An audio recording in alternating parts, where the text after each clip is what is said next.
একদিকে village council নির্বাচনের দাবি, অন্যদিকে ককবরক ভাষাকে অষ্টম তপশিলি অন্তর্ভুক্তি করার দাবি। বিশ্ব আদিবাসী দিবসে রাজ্যের আদিবাসীদের স্বার্থে আলাদা আলাদা দাবি নিয়ে মাঠে নামল শাসক শরিক তিপ্রামাথা ও বিরোধী সিপিএম। অন্যদিকে সরকারের বিরুদ্ধে আদিবাসীদের সঙ্গে প্রতারণার অভিযোগ তুলল কংগ্রেস।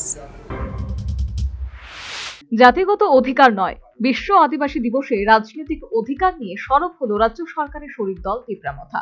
বিশ্ব আদিবাসী দিবসে নির্বাচন নিয়ে আওয়াজ তুলতে আগে নির্দেশ দিয়েছিল তিপ্রামাথা দলের প্রতিষ্ঠাতা প্রধান প্রদ্যুৎ কিশোর দেববর্মা।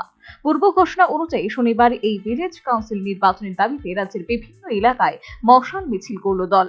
2021 সালে উপজাতি জেলা পরিষদ এলাকায় ভিলেজ কাউন্সিলগুলি মেয়াদ উত্তীর্ণ হয়ে যায়।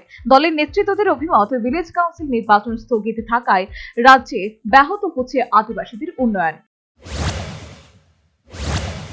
हम लोग का ये डिमांड, हम लोग का ये रैली, जो हम लोग के त्रिपुरा के गांव में रहते हैं उन लोग के लिए ये रैली किया जा रहा है।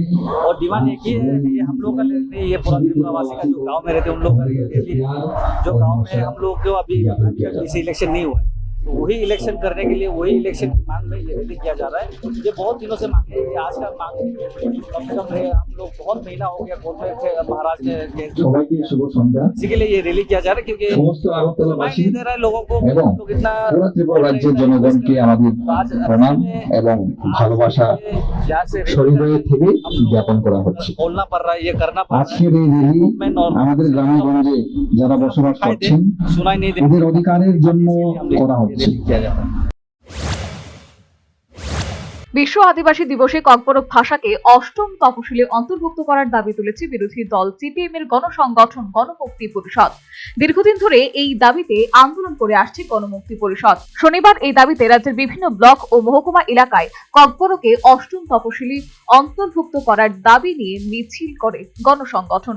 একই দাবিতে এদিন আগরতলায় হল সভার আয়োজন করে গণমুক্তি পরিষদ।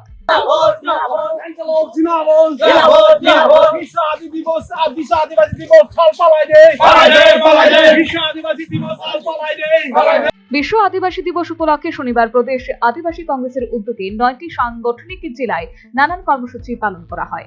এদিন কংগ্রেস নেতৃত্বরা অভিযোগ করেন, 2021 সালে টিটিআইডিসিতে একটি রাজনৈতিক দল ক্ষমতায় আসার পর জনজাতি অধ্যুষিত এলাকাগুলির শিক্ষা, স্বাস্থ্য, পানীয় জল, সড়ক পরিকাঠামো ও কর্মসংস্থানের ক্ষেত্রে কোনো উন্নয়ন হয়নি, বরং প্রতিদিনই জনজাতি মানুষ নিজেদের ন্যায্য দাবির জন্য আন্দোলনে নামতে বাধ্য হচ্ছেন। এদিন আলোচনায় আদিবাসী জনগোষ্ঠীর সামনে গত কয়েক বছরের রাজনৈতিক প্রতারণার চিত্র তুলে ধরে কংগ্রেস। বিশ্ব আদিবাসী দিবসে ভিলেজ কাউন্সিল নির্বাচনের দাবিতে বিরোধীদের মতো শরিক দল তিপ্রামাথাও এবার সরকারের উপর চাপ তৈরি করেছে। সরকারের থেকেও তিপ্রামাথা দলের এই ভূমিকা শুরু হয়েছে নানান আলোচনা।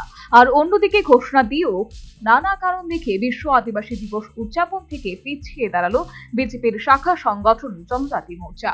Bureau report, News vanguard.